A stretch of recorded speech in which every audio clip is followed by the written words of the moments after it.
ESPN is making a habit of hiring incompetent buffoons to their network. Individuals like David Dennis Jr., the son of a civil rights activist who has literally zero experience in a sports setting, yet is being called upon on First Take to be an expert and a pundit on sports while Stephen A. Smith is on vacation. There's some other random lady on there with him. By the way, I haven't watched First Take probably in a year because the show got so darn bad that it became hard to stomach, even with Stephen A. Smith and people who actually know sports. This is what they have now when he's on vacation and all the real sports people are away. They bring on a civil rights activist's son. So, someone who's been indoctrinated to have this type of warped mindset and warped thought process that somehow cannot give credit to Caitlin Clark, even to the point where the man says, I cannot come up with any idea of how you could think Caitlin Clark is a top four guard in the WNBA. And we're going to play this video along with some video from Stacey Dales, who came on the next day and absolutely skewered him because he changed his he moved the goalpost from his own criteria. And we're going to discuss this right here. This video could run a little bit longer than some others because I really want to get into the minutia of this one, because this is just another example of what ESPN has done to their network. You have clown upon clown upon clown upon clown that you bring up there as they destroy piece by piece the cash cow of the WNBA, which seems to be what their goal is at this point. While at the same time, Caitlin Clark brings the best ratings to their network when she plays. So the warped thought process that exists here, I don't even I it's hard to understand, but really what it comes down to is flat out pure racism. I mean, it's racism. There's no other way to explain it anymore other than folks are racist, bluntly. Let's talk about this. Welcome back, everyone, to Indiana Fever Unfiltered, powered by Come On Now, the podcast. I'm your host, Rudy Rodriguez Show. Hit that like button, subscribe to the channel, ring the bell, and leave your comments. Hype the video. I want to know what you guys. I want to know what you think about this, man. So yeah, please bear in mind, this is going to take a little bit. So I want to play all these things, and I'm going to react to them. So let's jump on with what initially started this firestorm with, whatever the freaking hell his name is, David Dennis Jr., to where we are right now. Let's jump in. So here is David Dennis Jr. What I'm going to do here is I'm going to play the video in the background. I'm going to bring it up first. Let me do this. Here's the video just to show you his partner up on the stage with him. I don't know who this lady is. That's why, like I said, I haven't seen First Take in forever. But I'm going to play his stuff. You'll hear it in the background. And we'll go from there because I don't want to have this thing pulled down because First Take or ESPN wants to do something silly or whatever. So let me play this in the background. Let me play this in the background for y'all. So I want to make sure that we're sort of clear on the nuance of the voting here, right? That's an important part of this. They didn't say that she was the 11th best guard in the WNBA. That's not what happened. As you mentioned, a lot of people didn't get. I love how he started off with that part. He thinks he's so cute, as if people don't know that you vote for 4 players. She got the 11th most votes. We all know what it is, and that made her the 11th highest vote getter. That's literally no different than being voted for the All-Star team by the fans, being voted by the media. We all know what it is, but he thinks he's smarter than everybody else, so he has to say it that way. Let's continue. Ballots, a lot of people didn't vote, but what they did, they voted for the top 4 guards in the league. That was what the All-Star ballot was. So people were voting for top 4. I don't think that you can make a compelling argument that Caitlin Clark is a top 4 guard in the WNBA. And that's where he just, I mean, just flat out stuck on stupid. You don't think that you can make a compelling argument for Caitlin Clark being a top 4 guard in the WNBA. That's what he said. When he said this, she was fourth in the league in scoring, second in assists, first in points created for for her team, first in steals amongst guards. You don't think that's a compelling argument for her to be for her to be a top 4 guard, not be number 1, not be number 2, not number 3, but be a top 4 guard. But you can make a compelling argument for other players that she has better statistics than, who are guarded differently than her. You can make a compelling argument for Ryan Howard, even though Caitlin Clark shoots a higher percentage than Ryan Howard, averages more points than Ryan Howard, averages more assists than Ryan Howard, averages more rebounds than Ryan Howard. Literally every statistical category for the most part, outside of steals. You can you can make an argument for, oh, because she plays better defense. Is that what you're going to tell me? But that might be the dumbest thing I've ever heard in my life. You don't have to like somebody, but to sit here and say with a straight face that you can't make a compelling argument, then you're an incompetent buffoon. Like I could make a compelling argument on just about anything in the world, on almost any topic in the world. And you're supposed to be an educated man, and you can't make a compelling argument as to why the fourth leading scorer, second in assists, best statistical across the board as an offensive player, let's put it that way, offensive player, statistically a top 25 defensive player by the WNBA, you can't make a compelling argument for that? Let's continue. Nobody can at this point. Nobody. That is why she was 11. She got the 11th. He said nobody can. Most votes for being in the top 4. So there's really no controversy about that, because especially when you add in the fact that she is one of the most popular players in the WNBA. She's going to make the All-Star team. That is not the argument here. I think what bothers me is when this is framed as some sort of like petty jealousy or insecurity by these women in the WNBA, because that's not what That's exactly what it is, sir. I'm sorry that you just started watching basketball yesterday. Seeing what's happening with Caitlin Clark. Caitlin Clark is experiencing pretty much what happens anytime a young player comes into the league with a lot of hype, especially the hype that she's receiving that says all of these, the whole entire league basically should be thankful that she's there. She's going to the entire league should be thankful that she's there, because if she hadn't shown up, the entire league would still be running on $80,000 a year contracts and a $250,000 max salary and a television deal that no one gave two poops about. He just said this happens to every young player coming in with hype. It didn't happen to Cooper Flagg. It didn't happen to Zion Williamson. It didn't happen to Anthony Davis. It didn't happen to LeBron James. It didn't happen to Sabrina Ionescu. It didn't happen to Paige Beckers last year. It didn't happen to who the hell was the first pick this year? AZ Fudd. Didn't happen to her. Didn't happen to Aaliyah Boston. It didn't happen to Ryan Howard. These were all the number 1 overall picks in their drafts, by the way. I'm sure he doesn't even know that. It didn't happen to Asia Wilson, Kelsey Plum, Jackie Young, Brittany Griner. Didn't happen to any of these people.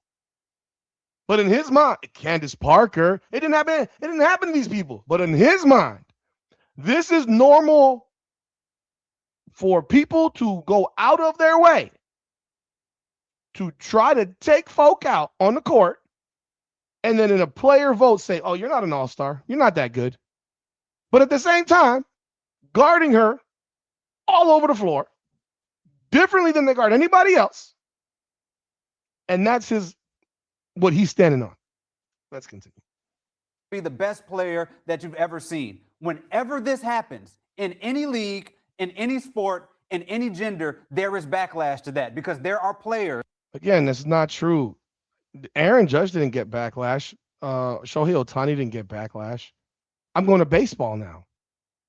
Like, how many sports do I got to hit? Cam Ward didn't experience this last year. No one's ever experienced the crap that Caitlin Clark has had to experience in any sport in the last 45 years. If you want to go back to when we were still in segregation and dealing with that type of thing, I mean, sure. You want to go back to Jackie Robinson? Sure. But that was something totally different. We're talking about people, a player getting treated a certain way because she's white and she's straight and there's a lot of jealousy and people hate on her. Who are there, who are saying, we built this, show me what you got. And they target that player. That happens all the time. No, it doesn't. We built this.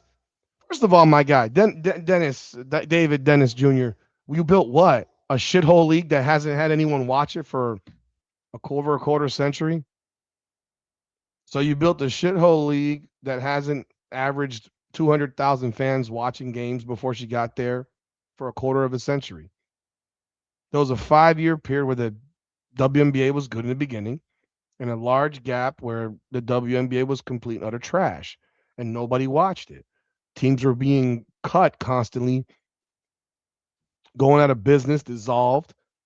The league went from eight teams, ended up being, I think, 16, and then basically contracted back down to 8 at one point. And now they've started to rebuild it again and try to add teams here and there while half their teams still play in closets, while their teams were still flying charter jets, while the Chicago Sky still don't have a practice facility, while the Connecticut Sun were playing in a freaking in the Mohegan, which is a casino arena, while the Vegas Aces still play in a casino arena, while the Dallas Wings still playing a 6,500 seat Band-Aid box, while the Washington Mystics still playing a 4,000 seat arena, while the freaking Atlanta Dream, with this probably a second most well-known basketball player in the league, still play in a gym that is suitable for junior colleges and large high schools. Yeah, that's the league that you still got right now. The Chicago Sky play in front of 9,500 people. They never fill it, but that's what they play in front of. That's the seating there. The Minnesota Lynx have the black tarp around their building every single game still. Seattle, same crap every single game. So you add a couple of new teams like Golden State, and you add Portland, and they're getting people to come watch them naturally because they're a new team. But Toronto's also a new team, and they're playing in a building that seats 9,000 people. About the only team that drew people, has been drawing people, is the New York Liberty. And even then, Caitlin Clark brought a bump to them because before she got there, they were averaging 10,000. Now they're averaging 16, 17. That wasn't because of them. Like, you're disingenuous, dude. You're full of shit, bro. It's embarrassing. Michael Jordan had the freeze out in the Olympics where they would not pass him the ball. LeBron James, when he got in the league and he was the chosen one. He just said Michael Jordan had the freeze out in the Olympics. What the hell does the Olympics have to do? The 1984 Olympics have to do with Michael Jordan in the NBA? Because the Olympics, he was still in college. They still sent college players to the Olympics back in 1984, whatever year that was, in 84. What are you talking about, bro? What are you talking about? Oh, by the way, Caitlin Clark didn't make the Olympic team because they said it was too physical. And now their league is too soft, according to Raven Johnson, where she can't defend anybody. The too physical league is now soft and calls everything. Remember, she didn't even make the team because they didn't like her. And they put 6 players that she had better statistics than at the time they decided it. This guy's a clown, man. This is the shit that they put on television now for ESPN. That's why ESPN programming is terrible. It's terrible. It's unwatchable. If it wasn't for the fact that there are sports on the channel, I would never turn the channel on. I don't even watch Sports Center anymore. It's not worth it. because they always bring on imbeciles like this guy right here who has no sports experience. He's never been in a locker room. He works for the BLM website, Anscape. That's all that website is. The Atlantic. Like, if you work for the Atlantic, as far as I'm concerned, you have no credibility. You have no credibility if you work for the Atlantic. Because I already know what you're about. You practice in freaking civil rights, bro. This is sports, bro. You're always on the side of, there's racism against Black America all the time. Hey, it exists. It exists, certainly. We'll never disagree with that. But cut this shit, man. This guy's a joke, man. The fact that they brought this guy on, I mean, Stephen A. Smith, bro, he's lost his show. His show is garbage now. And I don't know who this chick is, by the way. I still don't know who the hell she is. They were physical with LeBron James. When we're talking about Wemby right now, we're talking about a guy, the best way to attack him is with physicality. This guy's a moron. He said they were physical with LeBron James. LeBron James was 245 pounds. LeBron James was 6'8", 245 pounds. LeBron James is bigger than Karl Malone. When LeBron got to the NBA, he was the size of Karl Malone. By year 2 or 3, he was 15 or 20 pounds heavier than Karl Malone ever was. They were physical with LeBron James? Is that what you're going to sit here and tell me, guy? How old is David Dennis Jr.? That's the one thing I didn't check on him. I looked him up pretty thoroughly. Lord have mercy. All he is an author. That's literally what he is. Oh my God. He can't find his date of birth because he doesn't have much on him. Like, most personalities, you could probably look me up and find all my information. This guy's not even, he's not even 40 yet, according to this. This guy's might be turning 40. Maybe he's 40. He's talking about stuff from before he was born. He's talking about Michael Jordan at the Olympics before he was born. Bro, you're clown, bro. Clown. And to beat him up. Candace Parker was in the middle of a riot in the middle of a WNBA game in her rookie year because they were attacking her because she was coming in as a prospective GOAT in the league. This happens. And you know what? The second she punched that girl in the face, it stopped. And that's what I've been calling for Caitlin Clark to do from year one, punch somebody back. That's the difference. Candace Parker's like, you ain't going to try me like that, and took that girl down and slammed her ass to the ground. But she didn't experience what Caitlin Clark's going through. You need to stop this, dude. You're crazy. Angel Reese, by the way, is somebody who came in with Caitlin Clark, who has experienced flagrant twos, who Alyssa Thomas also basically chokeslammed and threw on the ground last year. Like, this is something that happened. That wasn't last year. It was 2 years ago. And yeah, she did. And you know what Angel Reese also did? She clotheslined Caitlin Clark. Yeah. And Alyssa Thomas got ejected from that game. Alyssa Thomas wasn't even called for a foul against Caitlin Clark.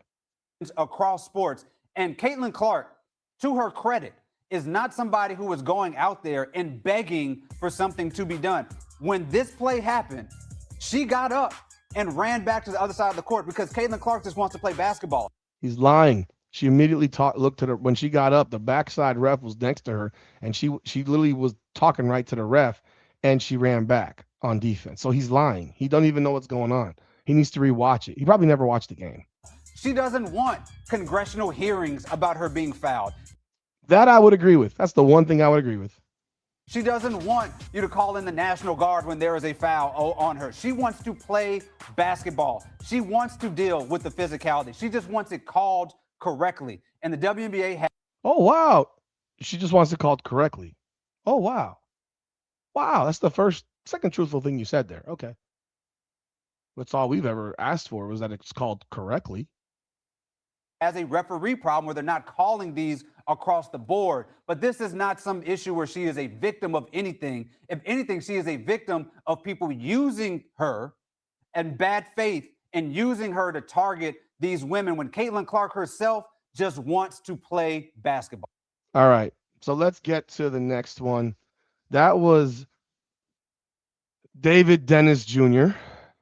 And now we're going to get to the response that came. So again, I ask you to bear with me on this. Now we're going to get to Stacey Dales, who went on and she responded to him. And then you'll hear him again. So we're going to do this whole thing here because this guy, I mean, again, an example of someone that doesn't have a clue.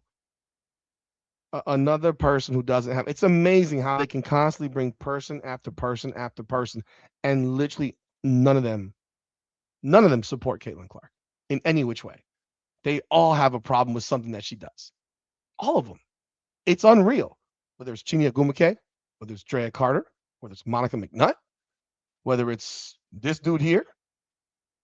I mean, the only thing that Stephen A. Smith has said that's nice is that rising tides lift all boats, whatever ships, in terms of money, because that's all he really cares about, because he's never had the balls to jump on board and say, yeah, she's just better than these players.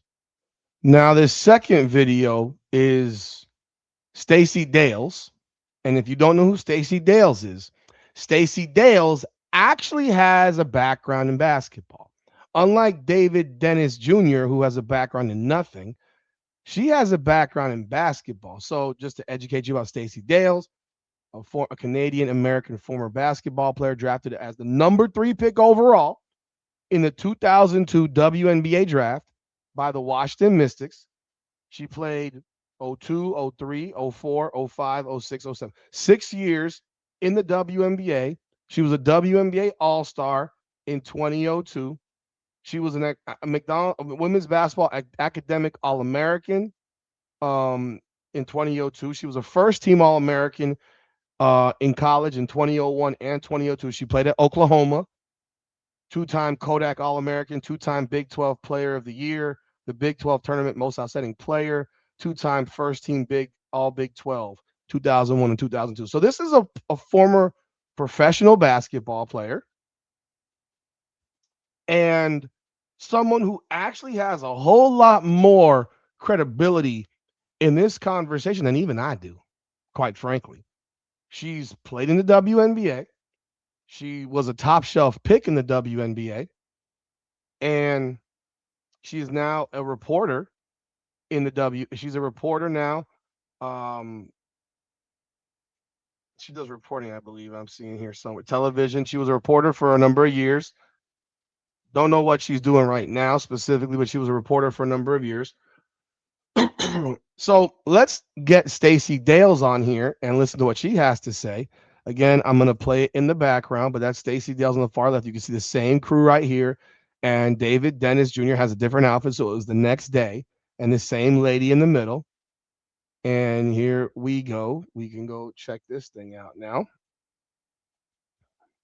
So here we go. Yeah, it's quite a topic, isn't it, these days, Jess? Hello, David. I will just say this. We have to be very careful about how we look at player voting when it comes to the All-Star vote, right? They comprise 25% of the vote, the media 25%, the fans 50%. Now, of a pool of 180 roster players, you've got 85 of them voting. So it's a small sample size.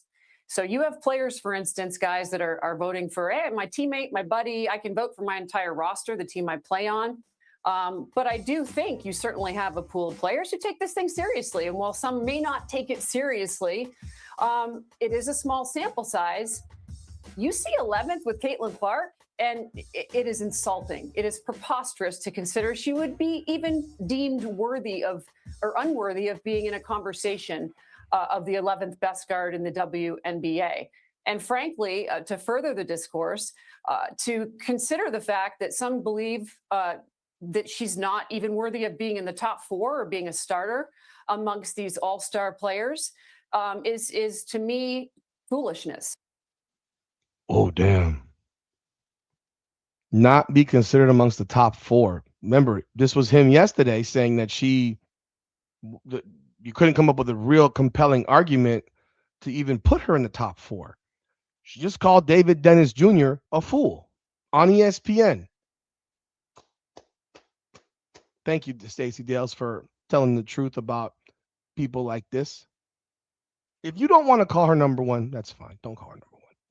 We all know that's not inaccurate, but to not have her amongst the top 4, that's just outrageous. So let's continue.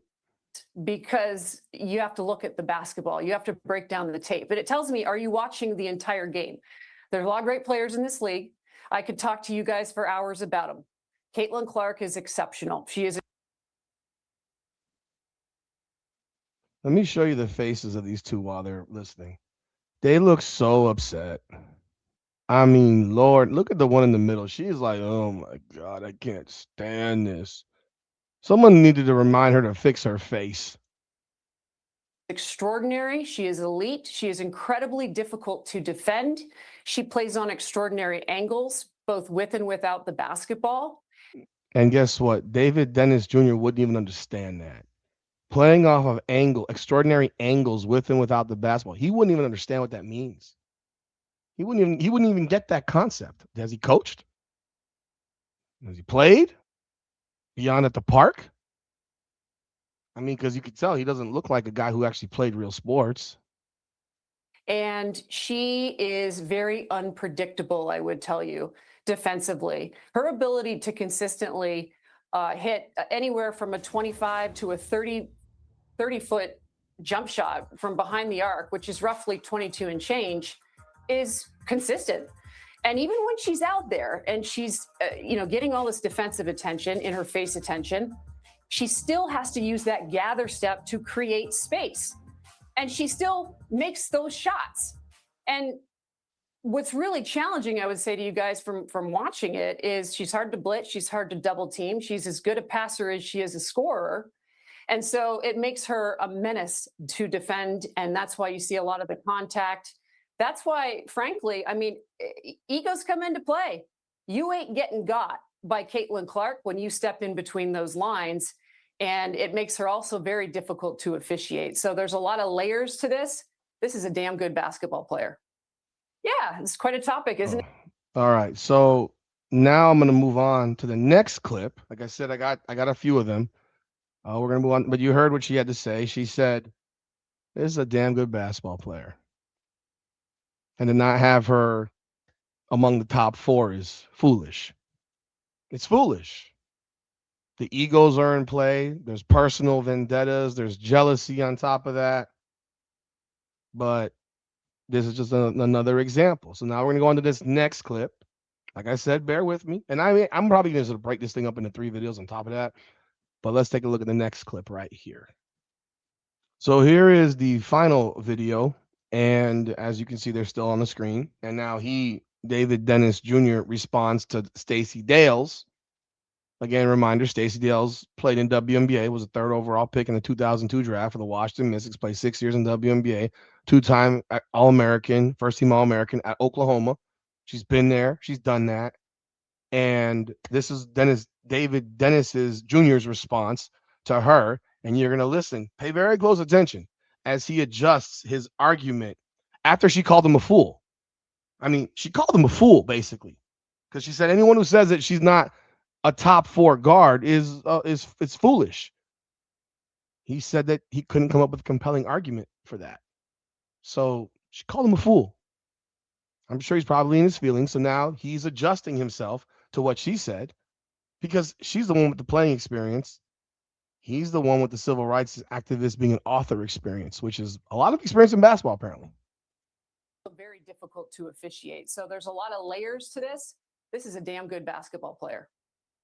Yeah, Caitlin Clark is a fantastic basketball player. There's no argument with that. And when it comes to all-star games, if somebody were to tell me Caitlin Clark's not going to be in the all-star game, I would say that was absolute madness. He's extremely entertaining when people are paying to go see entertainment. I feel that way about any of these all-star games. Who's going to entertain you? Those players should be there. Caitlin Clark should definitely be an all-star, and people are going to want to see her shoot from 35 feet. That is not something that's up for debate. I think that some of the controversy over this idea of quote-unquote being the 11th best guard is not really what the players are saying, even though it was just 85 of them, is she in the top 4 in their ballot?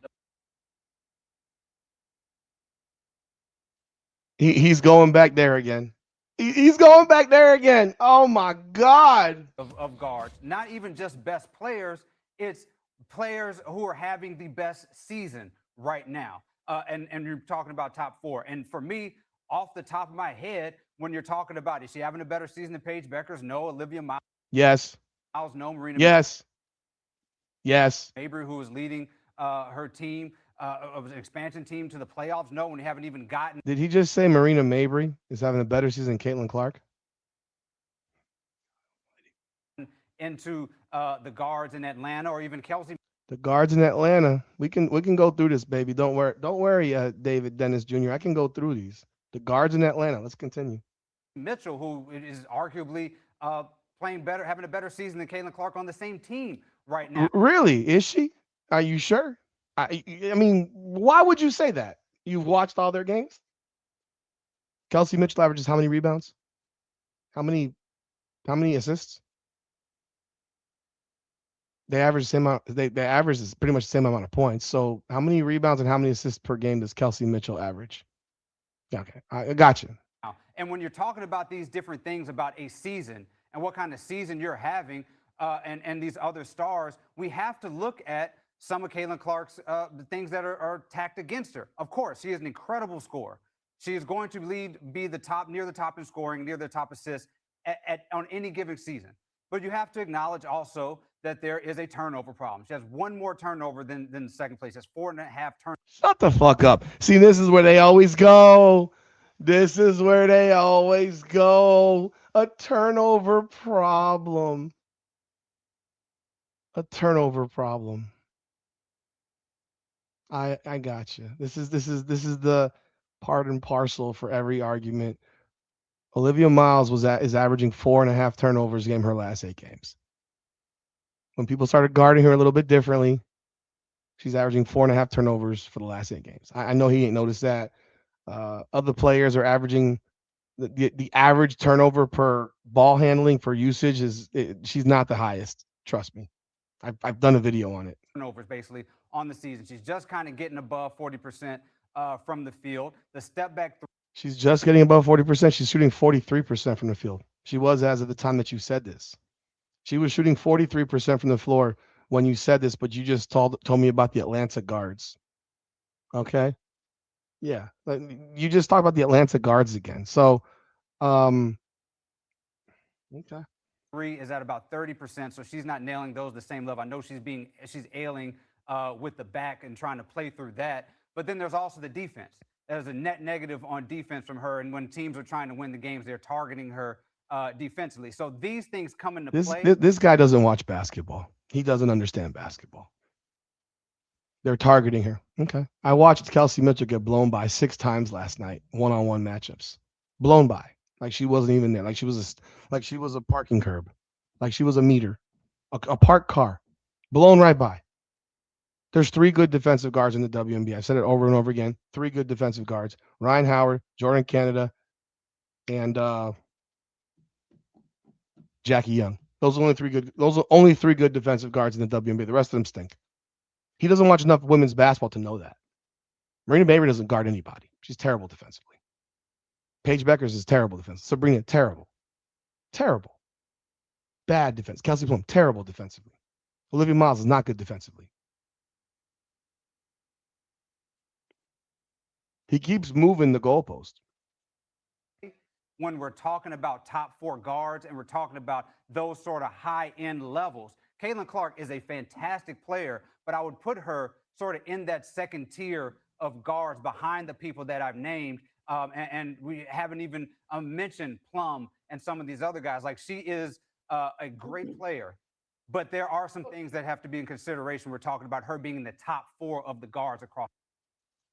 I'm sorry. I'm feeling sick right now. Let me stop this for a second. I got to bring up the next video because apparently he chopped off the end of the video where she puts him out there again. So here is the end of the video because, of course, he mentions those other players, right?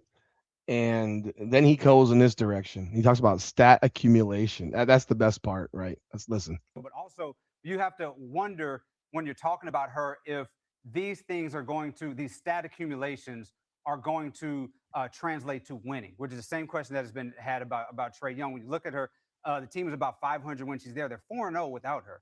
They made a deep playoff run and took the Aces to 5 games, so an elimination game with the champion without her playing. What was their record?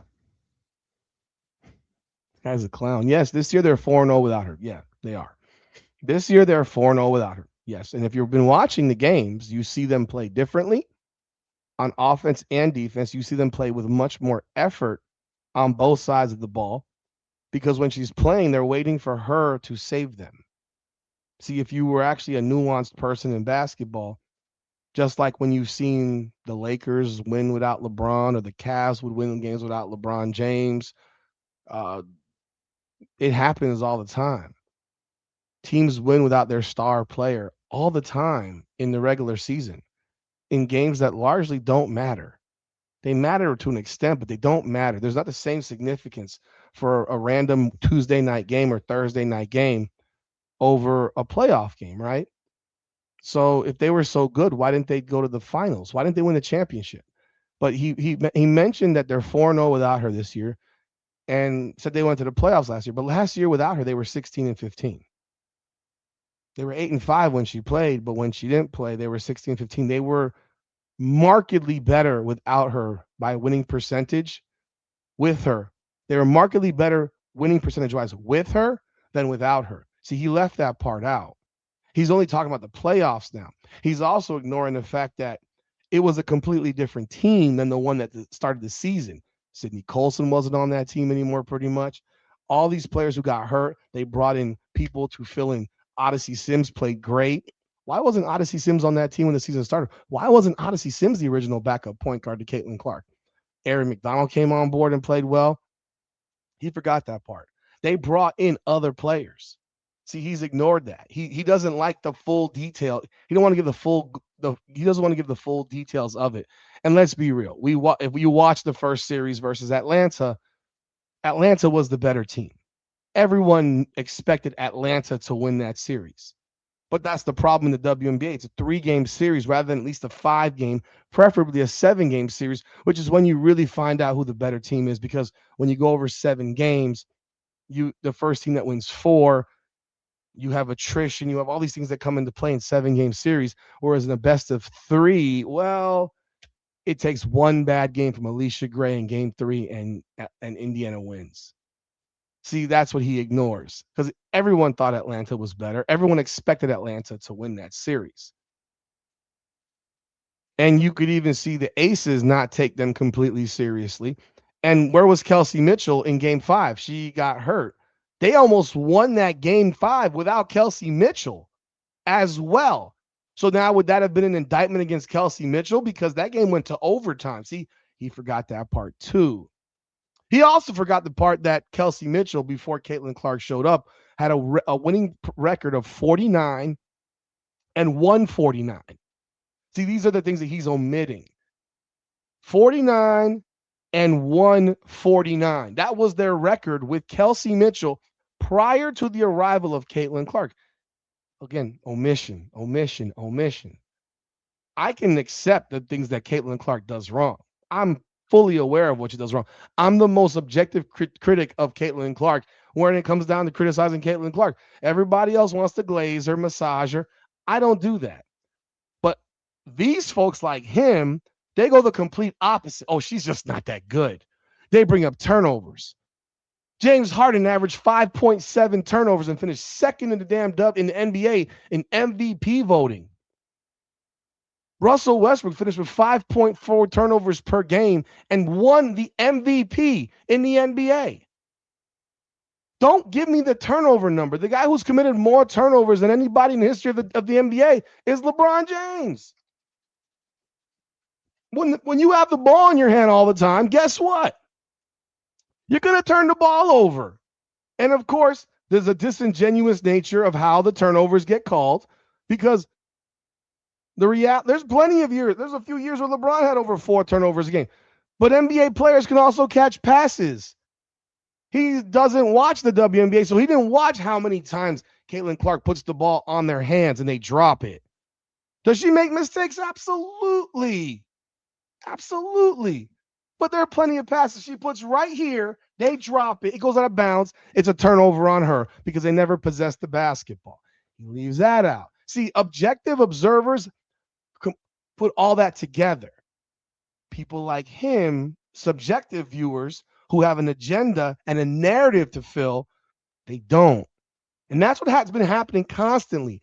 I have not seen one singular media member in national media talk about how many passes get dropped by Caitlin Clark teammates that result in turnovers for her. I still challenge someone in metrics to go through every game that she's played and tell me how many turnovers she has amassed by teammates who dropped the ball, who had the ball come hit their hands. And I'm not talking about balls that are way the fuck up here. I'm talking about balls that here. Situations in which you have where the average person would catch that ball. Or let's say this, the average man would catch that ball. Because they throw BBs in the NBA and guys catch the ball. Caitlin Clark throws BBs and they're not comfortable with BBs. But let's continue with this nonsense. Playing most of the season. And so in most situations, when you have a team, when your star player is out and they perform to a certain level, when they come back, the expectation is for you to exceed that level. That is how we judge these type of players. So there is a question of how this translates to winning. Regardless, dynamic on the court, the things she does, the shot making, all of that cannot be denied. Part of this is translation to winning, and all. Tell me why this woman her face has just gotten so excited. She's smiling now. She's so happy now in the middle. She's like, yeah, you got her. You got her. Mind you, again, he just changed the narrative. He just moved the goalpost. Now it's winning. Need I remind you, when John Morant was injured a few years ago at Memphis, his team was like 24-4 when he didn't play. When he didn't play in the regular season. And what happened in the playoffs when he didn't play? They got the shit kicked out of them. Because regular season basketball is not playoff basketball. So everybody who thought, oh, they might be better without John Morant. Nah. Hold your horses. Hold your horses. Regular season basketball is not playoff basketball. The levels ratchet up in the big moments. And again, he's ignored that. What about the stat accumulation he's talking about? I mean, I got to listen to 3 years of Angel Reese double-doubles. Angel Reese double-doubles for 3 fucking years. No one's ever talked about winning. She's racked up massive stat accumulation over 3 years in double-doubles and rebounding. Rebounding, double-double machine, right? Are you mentioning her in conversations about, well, what does it do for winning? No, you just praise the shit out of her. That's the difference. You just praise the shit out of her. He's the exact type that would just go on and on and on about Angel Reese. And I'm not making this an Angel Reese conversation, but when you talk about stat accumulation, well, stat accumulation is part of the sport. It's part of sports. You praise A'ja Wilson because of her stat accumulation, right? Yes, her numbers are great. The Indiana Fever is a better team when Caitlin Clark plays if they play the right way, the way that works for her game. If they want to play a slow down, drag them out, barroom fight, well, maybe that doesn't work with her game as much. But you're talking about regular season basketball, bro. You're not talking about playoff basketball. They were 16-15 last year without her in regular season basketball. They were not better without her. And because they won a couple of games over Atlanta and made it tougher for Vegas. Are you serious? Are you serious? Bruh. Stat accumulation and win. He's changed the goalpost right there on the fly. Also, again, how she looks versus some of these other great players. Stacey, So now it's about winning. Okay. So this conversation needs a lot more. Notice she said, so now it's about winning. Okay. Stacey Dales just said, now it's about winning. Okay. He just changed the narrative. He just changed the goalpost to fix his narrative, he changed the goal, moved the goalpost to fit his narrative. more time, and hopefully we will have that. But also, Yeah, so that's it. That's it for this, man. But before we go, I want to show you something else because it then goes in part with what he was talking about, where he says she's not X, she's not Y, she's not this, she's not that. Well, let me find it right here. This is at the time of All-Star voting. These were the numbers.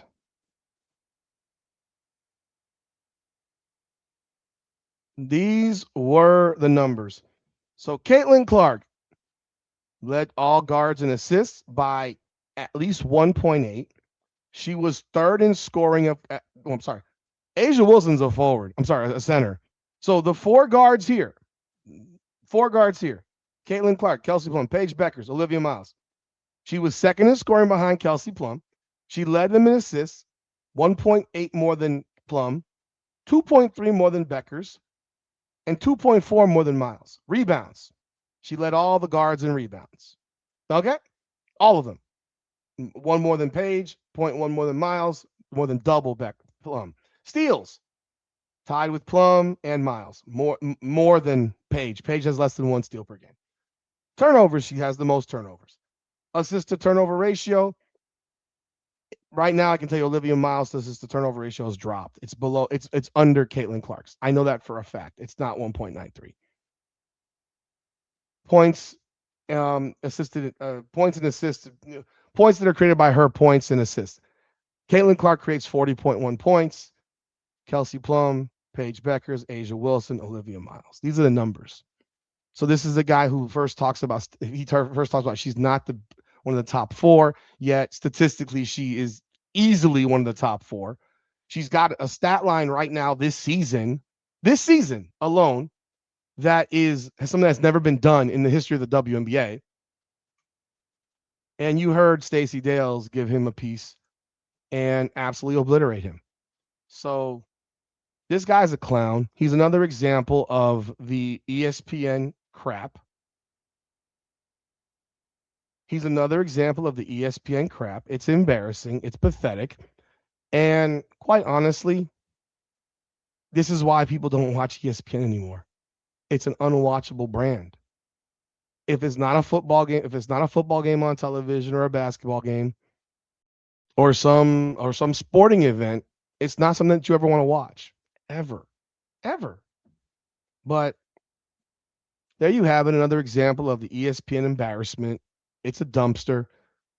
And quite frankly, Stephen A. Smith should realistically get his show back and get real people on there, because this guy is a joke. I don't know who the lady is. Couldn't tell you who she is. Couldn't tell you. And thank you, Stacey Dales, for giving that idiot a lesson in an education in basketball, because he had to move the goalpost to fit his narrative. That's all I got. Y'all leave y'all thoughts in the comments. Hit that like button and subscribe to the channel. Hype the video. This is Indiana Fever Unfiltered, powered by Come On Now, the podcast. Come on now.